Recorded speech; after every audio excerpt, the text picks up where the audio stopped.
ஸ்ரீராம ஜெயத்தை சொல்லி வழிபாடு செய்யலாம். அதிலும் முக்கியமாக மன குழப்பம் இருக்கிறவங்க, அமைதி இல்லாம ஏதோ ஒரு பிரச்சனையினால அல்லது பிரச்சனையே இல்லாம மனம் குழம்பிக்கிட்டே இருக்குன்னு நீங்க நினைச்சீங்கன்னா, அந்த நேரத்துல மனதிற்குள்ள நீங்க ஸ்ரீராம ஜெயம் அப்படின்ற மந்திரத்தை நீங்க ஜெபிச்சுக்கிட்டே இருந்தீங்கனாலே போதும்.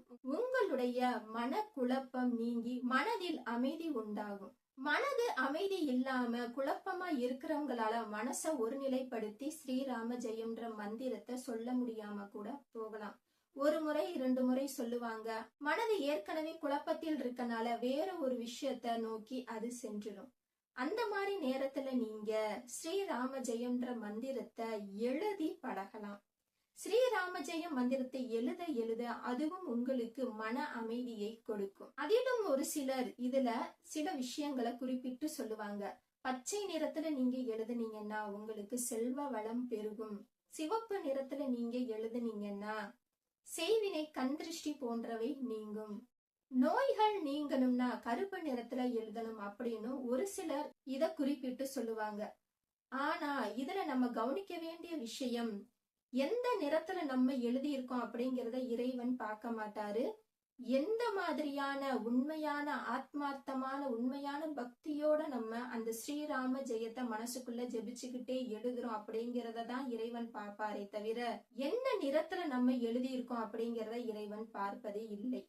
ஒருவேளை நீங்க அந்த மாதிரி பல வகை நிறங்கள்ல எழுதுறது உங்களுக்கு மன விருப்பம் தந்துச்சுன்னா நீங்க தாராளமாக எழுதலாம். அது அவரவர் விருப்பம். ஆனா இறைவனோட பார்வையில உங்களுடைய மனதில் எந்த அளவுக்கு பக்தியோட நீங்க எழுதுறீங்க அப்படிங்கறத மட்டுமே இறைவன் பார்ப்பார். மனக்குழப்பம் மட்டும் இல்ல, எந்த விதமான பிரச்சனையாக இருந்தாலும் ஸ்ரீராம ஜெயம் எழுதலாம். உதாரணமாக வேலை கிடைக்கிறது, திருமணம் நடக்கிறது, குழந்தை பாக்கியம் கிடைக்க, இந்த மாதிரி எந்த விதமான பிரச்சனையாக இருந்தாலும் அந்த பிரச்சனை சரியாகணும், உங்களுடைய வேண்டுதல்கள் நிறைவேறணும் அப்படின்னு நீங்க நினைச்சீங்கன்னா ஸ்ரீராம ஜெயத்தை சனிக்கிழமை நீங்க எழுத ஆரம்பிக்கிறது மிகச்சிறந்த பலனை கொடுக்கும். 108 முறை, 1008 முறை, 10,008 முறைன்னு எத்தனை முறை வேண்டுமானாலும் நீங்க எழுதலாம். சனிக்கிழமை நீங்க ஸ்ரீராம ஜெயம் எழுத ஆரம்பிப்பதற்கு முன்பாக அருகில் இருக்கும் ஸ்ரீராமர் கோவிலுக்கு சென்று அல்லது விஷ்ணு பகவானுடைய கோவிலுக்கு சென்று அங்கு வணங்கி மனதார வழிபாடு செய்ததற்கு பிறகு நீங்க எழுத ஆரம்பிக்கலாம். எழுதி முடித்த அந்த ஸ்ரீராம ஜெயம் மந்திரத்தை நீங்க பூஜை அறையில வச்சுக்கலாம் அல்லது விஷ்ணு பகவானுடைய கோவில்ல நீங்க சேர்த்திடலாம். ஸ்ரீராம ஜெயம்